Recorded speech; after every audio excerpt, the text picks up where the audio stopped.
भारतीय समाज में महिलाओं की क्या स्थिति है, इसको लेकर के कई प्रश्न उठे हैं, कई विचार सामने आए हैं। वस्तुतः तो अलग अलग देशों में थोड़ी बहुत महिलाओं की स्थिति अलग अलग है, लेकिन चूंकि महिलाओं और पुरुषों की उपस्थिति पूरी दुनिया में है और इसलिए जब हम महिलाओं और पुरुषों के प्रश्न पर चर्चा करते हैं तो पूरी सृष्टि इसमें समाहित है। समाज में अलग अलग परिस्थितियों के अनुरूप तब्दीलियां होती रही हैं। जैसे भारत में भी अभी चर्चा किया इन्होंने, जो जनजातीय समाज है वहां महिलाओं की स्थिति अलग है। हमने पहले भी चर्चा किया था कि भारतीय समाज के अंदर भी अलग अलग समाज में और अलग अलग क्षेत्रों में महिलाओं की भी स्थिति एक जैसी नहीं है, लेकिन कुछ समानताएं और कुछ क्षेत्र परिस्थिति परंपरा के अनुरूप कुछ भिन्नता भी है। जैसे और इसके पीछे सामाजिक कारण भी हैं, इसके पीछे आर्थिक कारण भी हैं, इसके पीछे मनोवैज्ञानिक कारण भी हैं। जैसे उदाहरण के लिए आप एक सेकंड के लिए सोचिए, अभी चर्चा हुई, कई लोगों का ये मानना है कि जो आज महिलाओं की स्थिति समाज के अंदर बराबरी की नहीं है, या उसे आमतौर पर एक शरीर के रूप में देखने की जो सोच है, उसका जिम्मेदार कौन है? कुछ लोगों का मानना है कि पुरुष इसके लिए जिम्मेदार है, कुछ लोगों का कहना है कि इसके मूल में महिलाएं ही हैं, क्योंकि महिलाएं ही पुरुष को पैदा करती हैं। आज तक इस दुनिया में ऐसा तो उदाहरण नहीं मिला कि किसी पुरुष ने किसी पुरुष को पैदा किया हो। हम ये बात देखते हैं कि प्रकृति ने जब सृष्टि की संरचना की, उसके मूल में अलग अलग अगर आप कारणों को देखोगे तो एक बैलेंस थियरी दिखती है, एक संतुलन का सिद्धांत दिखता है। वरना पुरुष पुरुष को पैदा कर लेता, ऐसा भी नियम तो बन सकता था, स्त्री स्त्री को पैदा कर लेती, ऐसा भी सिद्धांत तो बन सकता था। लेकिन कुदरत ने ऐसा सिद्धांत नहीं बनाया, ऐसी संरचना नहीं की। उसने संरचना ही ऐसी की कि दो लोगों के सम्मिलन से ही नई सृष्टि का संचालन हो सकता है। पुरुष एक है लेकिन स्त्री भी एक है, लेकिन हमारे अपने बहन के प्रति जो एक स्त्री है, उसके प्रति हमारा जो सोच होता है, और एक अपरिचित या एक दूसरी परिवार में पैदा हुई लड़की के प्रति जो हमारा सोच होता है, वो फर्क कैसे हो जाता है? उसका बुनियादी वजह क्या है? क्योंकि स्त्री तो स्त्री है, हमारे बहन की भी जो शारीरिक बनावट है वो एक स्त्री की है, और दूसरी जो स्त्री है, जो महिला है, उसकी भी शारीरिक बनावट वही है। लेकिन वो कौन से कारक हैं जिसकी वजह से आपका नजरिया बदल जाता है? मैंने बहुत कम सुना है कि शराब के नशे में भी, किसी पागलपन में भी आपकी दृष्टि अपने बहन के प्रति विचलित होती है। मेरे समझ में 3 कारण समझ में आते हैं। पहला, कि जब हम पैदा होते हैं, यहां पर हमारे परिवार का रोल होता है। बचपन से ही हमारे दिमाग में डाला जाता है कि ये तुम्हारी बहन है, और धीरे धीरे धीरे धीरे धीरे धीरे हमारा जो सब कॉन्शियस है, उस सब कॉन्शियस में ये बात बैठ जाती है, जहां से हमारा माइंडसेट ऑपरेट होता है।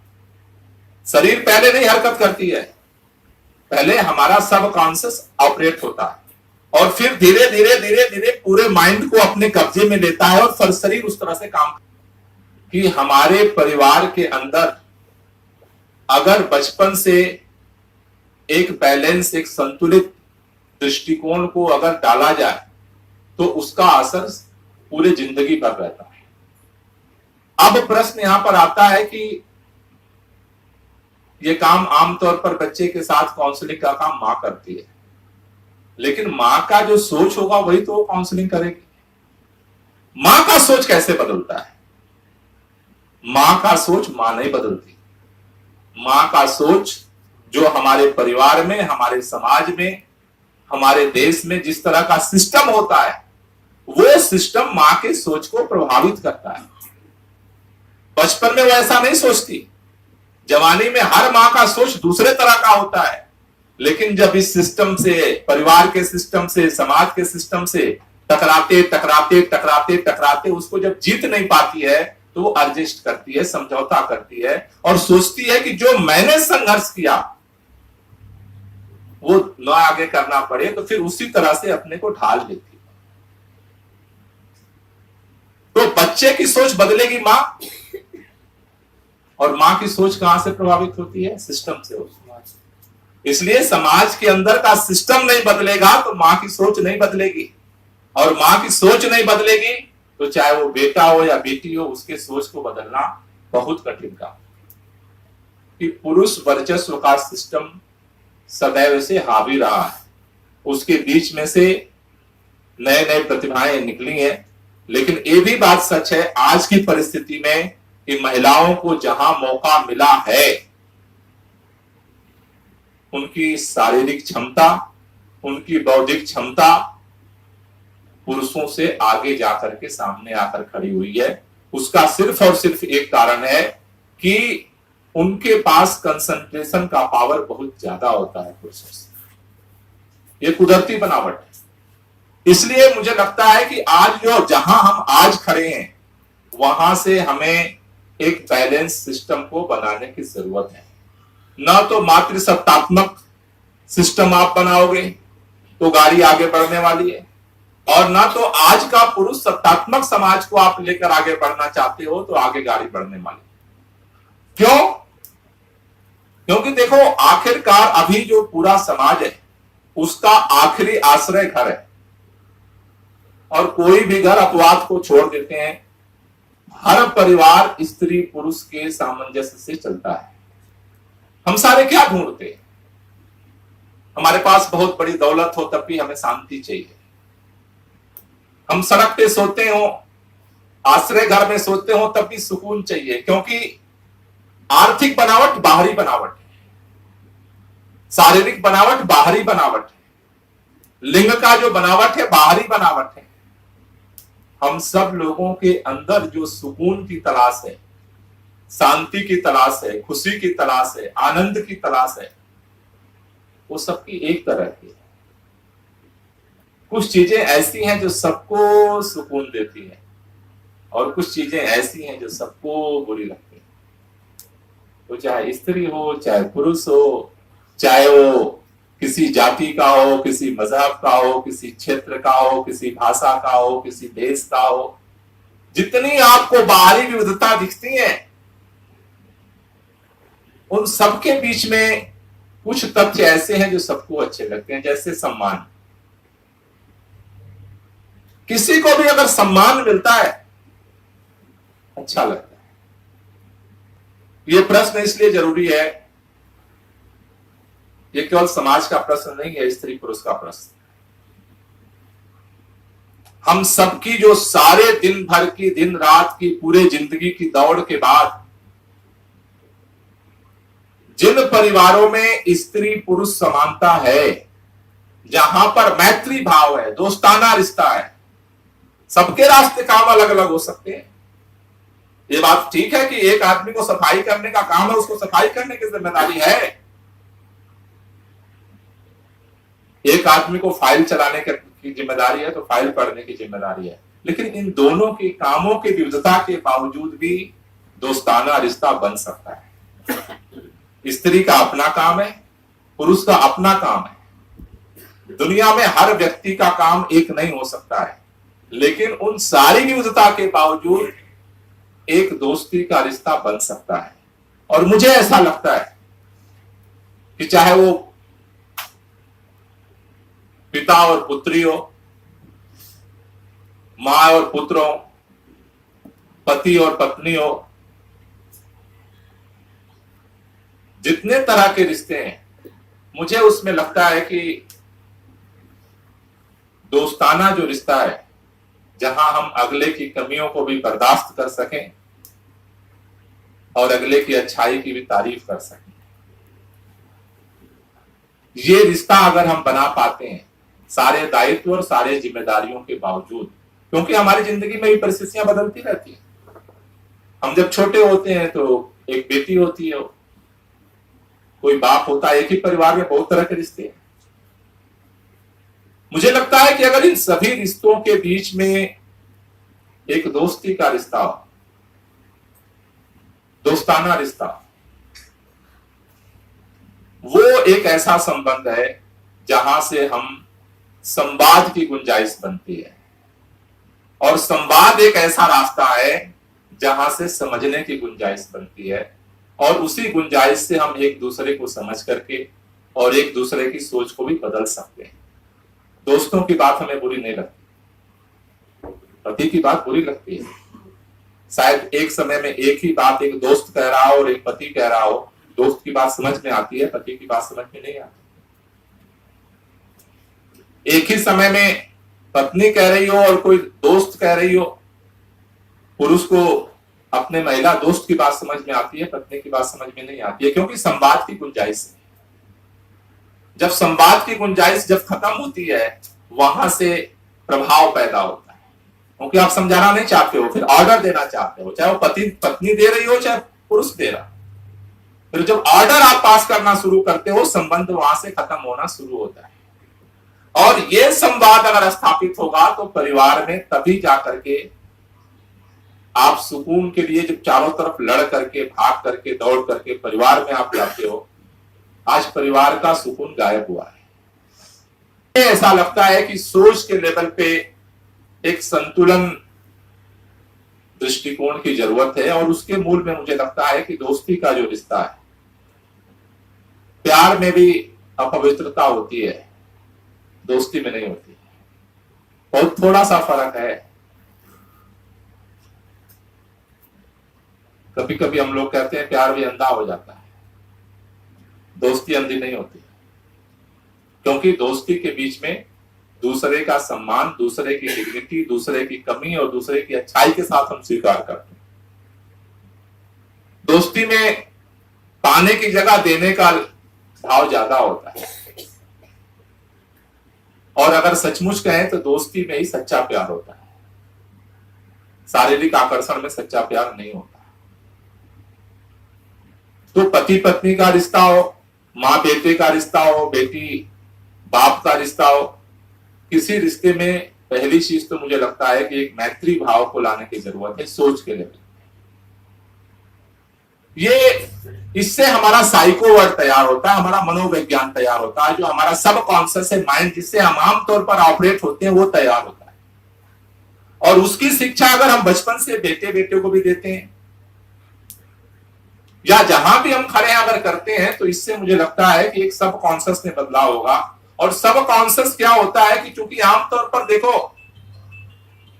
जो मूल तत्व है अर्थ, काम, धर्म और मोक्ष, तो जो काम की भावना है, कोई ऐसा पुरुष नहीं है और कोई ऐसी स्त्री नहीं है जिसके अंदर ना हो। ये कुदरत का दिया हो। जैसे हमें भूख लगती है, अब प्रश्न आता है कि हम अगर भूख लगती है तो कोई रास्ते जाते हुए व्यक्ति को छीनने नहीं लगते हैं, उसके लिए एक सिस्टम बनाते हैं। वैसे ही समाज के अंदर जो काम है, जो हमारी शारीरिक, जो स्त्री और पुरुष के मिलन का जो जरूरत है, उसके लिए भी एक व्यवस्थित सिस्टम बनाने की जरूरत है। और विवाह का सिस्टम इन्हीं सारी जरूरतों के लिए पैदा हुआ, लेकिन उसमें विकृतियां पैदा हुई, समय समय के साथ बहुत तरह की दिक्कतें पैदा हुई, बहुत तरह की रूढ़ियां पैदा हुई। और अगर आप देखो कि अलग अलग समाज में अलग तरह की परंपरा है, एक ही परंपरा नहीं है सभी समाज में, अलग अलग धर्म के मानने वालों में भी अलग अलग तरह की परंपरा है इसको लेकर। कहीं एक बात को गलत माना जाता है, कहीं एक बात को सही माना जाता है, लेकिन एक बैलेंस सिस्टम को इसके लिए बनाने की जरूरत है। अब ये बैलेंस सिस्टम जो नहीं बन पा रहा है, उसके पीछे भी एक कारण आकर के खड़ा हो रहा है, वो है आर्थिक कारण। क्योंकि मुझे ऐसा लगता है कि सोच के साथ साथ अगर आर्थिक व्यवस्था को ठीक नहीं किया गया तो केवल सोच बदलने से काम नहीं बनेगा। दोस्ती भी आमतौर पर अगर आप देखो, दोस्ती भी अगर चलती है तो उसमें थोड़ा सा बराबरी का होना जरूरी है। आप अपने दोस्तों की सर्किल को आप तलाशो, नॉर्मली आपकी दोस्ती बनी तो बहुतों से, टिकी उन्हीं लोगों के साथ दोस्ती है जिनमें थोड़ा बहुत वैचारिक भी मिलान हो और थोड़ा बहुत आर्थिक भी मिलान हो। क्योंकि उससे ऊपर वाले से भी और उससे नीचे वाले से दोस्ती बनती तो है, टिकती नहीं है। इसलिए यह जरूरी है कि समाज के अंदर जो आज महिलाओं की स्थिति है, सोच बदलने के साथ साथ उनकी आर्थिक क्षमता को भी बदलना पड़ेगा। वो चाहे नौकरी करके मिलती हो, चाहे वो जमीन जायदाद में मिलती हो, चाहे वो बैंक बैलेंस के रूप में मिलती हो, जैसे संपत्ति है उस संपत्ति में महिलाओं की भी आर्थिक मजबूती जरूरी है। आर्थिक मजबूती न होने की वजह से महिलाओं की बात छोड़ दो, पुरुषों को भी बहुत सारी मजबूरियों को झेलना पड़ता है, बर्दाश्त करना पड़ता है, सिर्फ इसलिए कि अगर आज हम इस गलत काम का विरोध करेंगे तो कल अपने जिंदगी को चलाने के लिए हमारे पास कोई विकल्प नहीं है। तो हमारे जिंदगी को संचालन करने में आर्थिक व्यवस्था एक अहम प्रश्न है। और इसलिए मेरा जो व्यक्तिगत मानना है कि समाज के अंदर हर पुरुष को और हर महिला,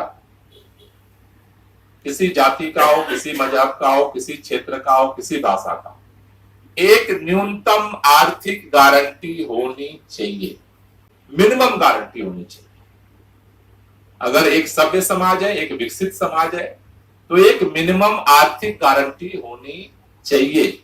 और दूसरा, हर स्त्री पुरुष को देश के प्रति एक न्यूनतम जिम्मेदारी होनी चाहिए कि उसे इतना मिलेगा ही मिलेगा और उसे इतना करना ही पड़ेगा।